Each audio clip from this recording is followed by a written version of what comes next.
Hello, this is Kozrum. Welcome. In this video, I want to go over a basic home that you can build with basic tools and materials that you start off with at the beginning of Valheim.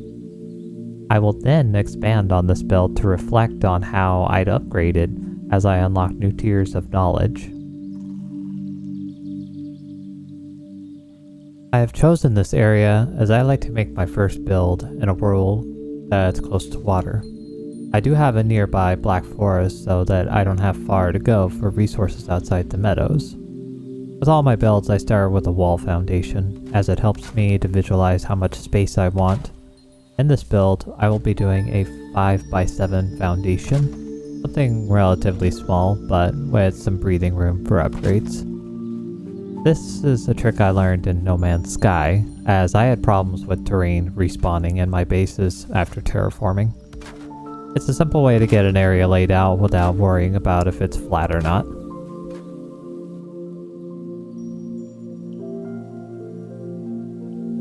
After I have established the area, I'll fill in with wood flooring. I like creating texture, so I rotate my flooring to give it a checkered look, so it feels a little bit more interesting.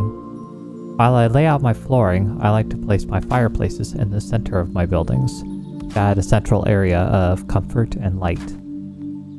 Depending on where you set up your home, you may need to terraform the ground to get your fireplace within easy reach using a hoe.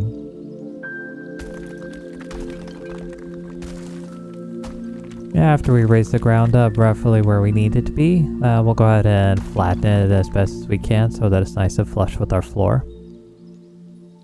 Now that our foundation is in place, we can start enclosing it with walls. I will usually encircle the foundation area with half walls as I don't know where I want to put my full walls or windows. I make my builds fairly open as I like to be able to see outside, as comfort doesn't seem to be affected by this. After we've got the walls in place, I'll start putting posts in the corners and door locations.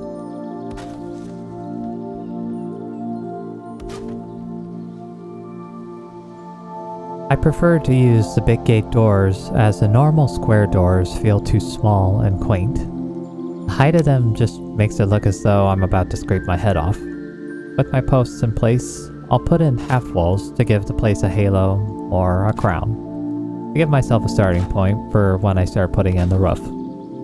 I like to give my roofs a little detail that I don't see very many people do, and that's basically a skirt, aka eaves.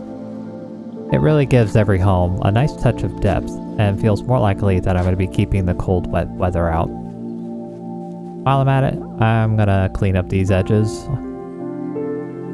I don't know why, but for whatever reason when you join up walls, it doesn't give you a nice flush corner. You always have this little indentation. So I'm just going to go around and put on some posts so that we can make a nice little flush line and make everything look really clean.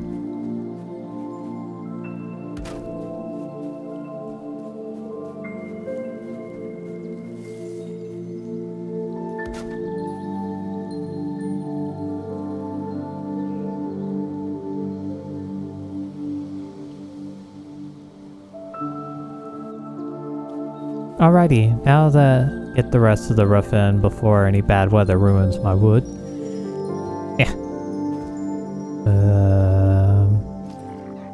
Okay, stairs first.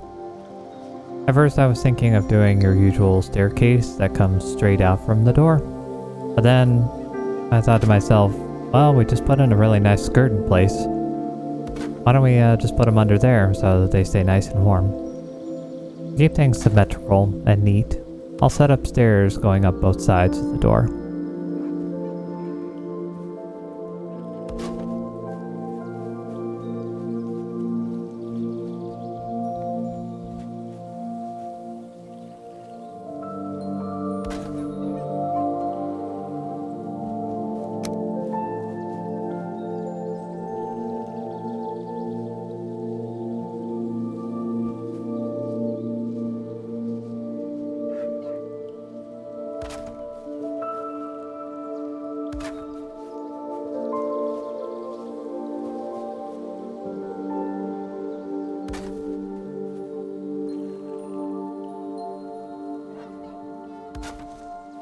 I tried using the 2-meter horizontal post and thought it looked goofy, so I decided to use the 26-degree cross instead.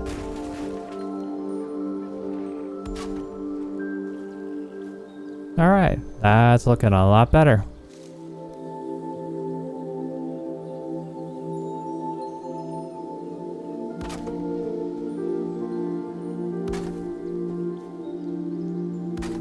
Let's go ahead and hop on over to the other side and get that in place, and then we'll get to the roof and hopefully the rain holds off.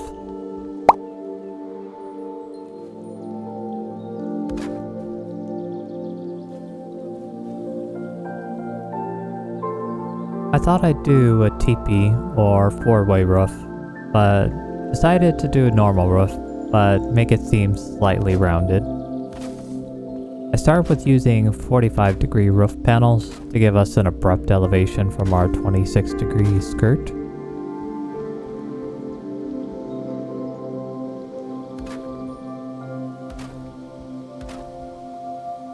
Next, we'll use 26-degree roof panels to soften our roof into a more rounded one.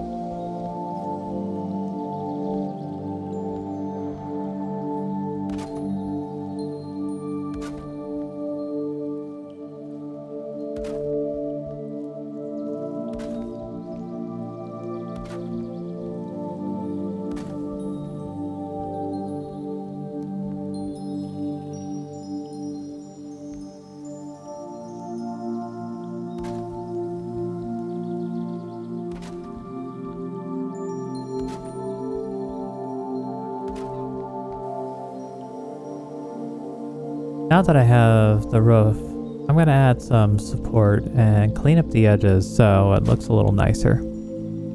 Originally, I was thinking of walling off the big hole in the roof, but decided to implement something that looked more interesting: diagonal lines.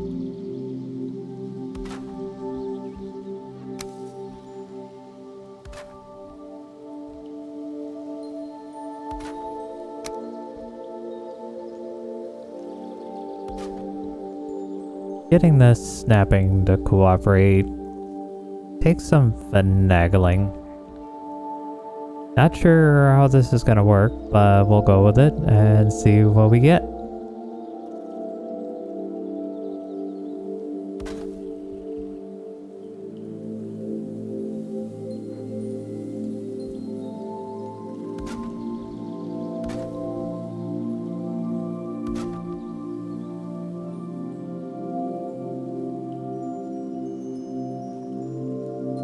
Awesome.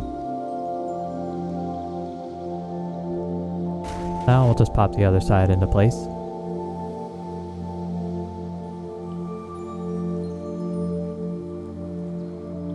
Now we got some furniture to fill in the house. We got our chests, cooking stations, crafting bench, and a wonderful hay bed.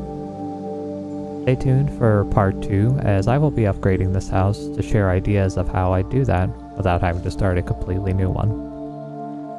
Thanks for watching, and I hope you got something useful from this video. Subscribe, and